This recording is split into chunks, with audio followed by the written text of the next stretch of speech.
Janet Yellen, that's President-elect Joe Biden's nominee for Treasury Secretary, appeared before the Senate Finance Committee this morning to make her case in order to get confirmed as Treasury Secretary. She will likely have to answer questions about millions of dollars she made through giving Wall Street speeches through the last 2 years.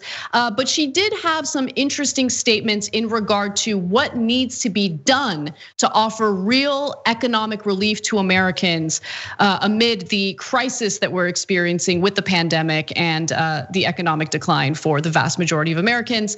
Let's hear what she has to say. When economists look back on the pandemic, I expect they'll conclude that Congress's actions averted a lot of suffering. But more must be done. Economists don't always agree, but I think there is a consensus now. Without further action, we risk a longer, more painful recession now and longer-term scarring of the economy later. The damage has been sweeping. And as the president-elect said last Thursday, our response must be too. Over the next few months, we're going to need more aid. Neither the president-elect nor I proposed this relief package without an appreciation for the country's debt burden. But right now, with interest rates at historic lows, the smartest thing we can do is act big. In the long run, I believe the benefits will far outweigh the costs.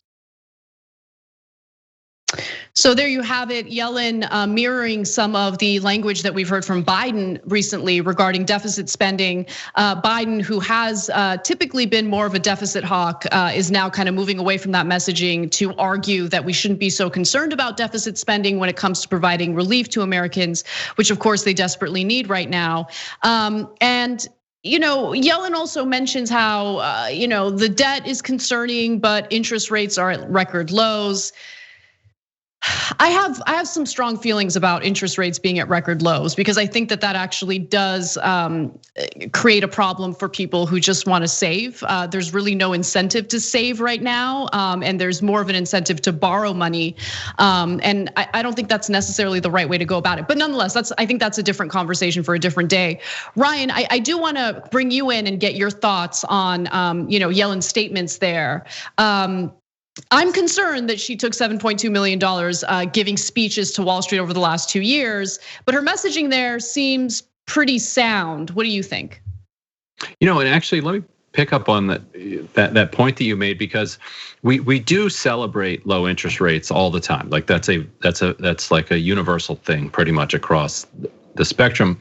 But you're right that there is a segment of the population that is hurt by that, and that is the elderly, who are relying on annuities or other kind of income-based payment to meet their daily needs. So maybe a creative solution to that could be that the government offers a limited higher interest rate place where people can save. You want to up to a certain amount. Maybe it's $500,000 or whatever. Somebody can put into a retirement account, where they're going to get guaranteed, above and beyond Social Security, where they're going to get guaranteed a certain interest rate that rises with inflation. Because you're right that there is there is a small segment of society that does get hurt by these lower interest rates, although they also benefit by the overall benefit, the overall drive that low interest rates gives to the economy, which is what Yellen was pointing at. And she's in this interesting situation where she did an okay job as Fed chair the last time. Much better for the world probably that she got the position than Larry Summers, because who knows if Larry Summers would have just popped off his mouth at some inopportune moment and sparked some global financial crisis. You have no idea what crisis might have been averted by Yellen getting that job rather than Larry Summers. But she did at a couple of moments raise interest rates specifically to tighten the economy, to increase unemployment, because she thought that there were inflation risks on the horizon. The years after she did that, so she did that in 2016, and arguably Donald Trump won the presidency because of it. She did it again in after Trump was elected, and it certainly benefited Democrats in the midterm. So both sides kind of benefited.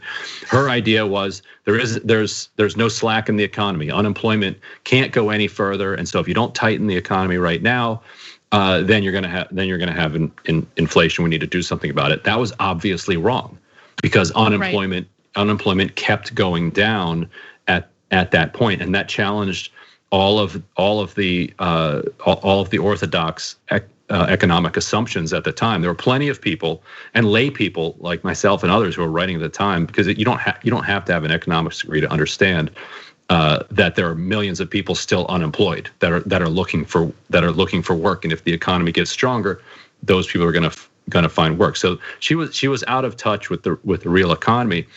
What she's saying now is that she kind of gets it. That she made a mistake last time, and she has a chance now to make up for it, so that her legacy isn't as the person who was kind of the last one who was executing this flawed understanding of the relationship between interest rates and unemployment in a 30-year stretch. But she'd rather be seen as one of the first ones in the new era, where the Fed had a more sophisticated understanding of what the actual natural unemployment rate ought to be, and that you don't need as much suffering like that, because that's what underlies all of this. They say that it's complicated, but it's not. What economists are saying is that you need a certain amount of suffering, a certain amount of unemployment to keep inflation low.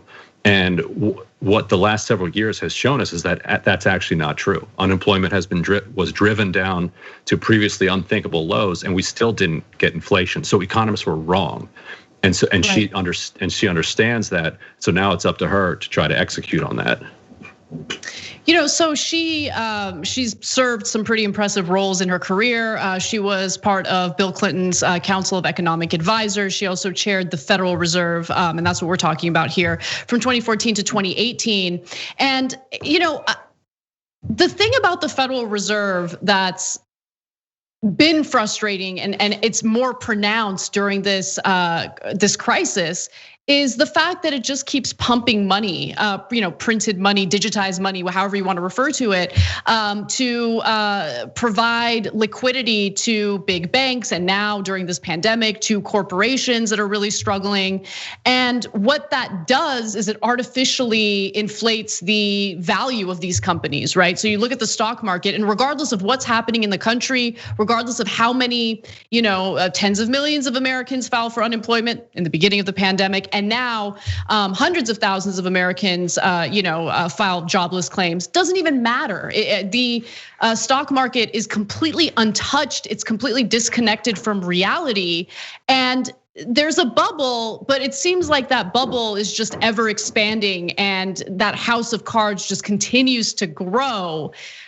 Where do you see that going, Ryan? Because I'm worried about that, especially when you consider Americans who have their, retirement accounts invested in this like sham, Wall Street situation. Right. I mean, so if you think of it on a very basic level, people, in general, there's two places to put investments. So you put it in bonds, you put it in stocks, and so when interest rates are so low, people aren't putting it into bonds. So that goes back to what you were talking about earlier. If there was a government kind of financed place where you savings plan where you could put some of that money, that would actually drain a decent amount of regular people's money through mutual funds and other things, out of the stock market and into these safer, something much safer, which then would give you a little bit less, less volatility, and give people less exposure to the risk that you're talking about.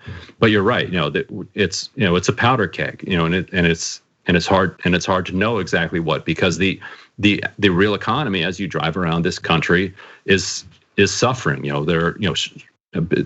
Small businesses are crashing all over the place, and the more that these small businesses are suffering, the more that these monopolies like Amazon and others are just consolidating their position. And so you wind up with what might have been a healthy community in the past that had several significant employers now basically just has Amazon, and an Amazon warehouse might lead in the short term to better service and cheaper products for people in other cities. Probably won't in the long term, but also in the immediate term. That's not going to be a healthy. Not going to be a healthy community if it's just that and a Walmart.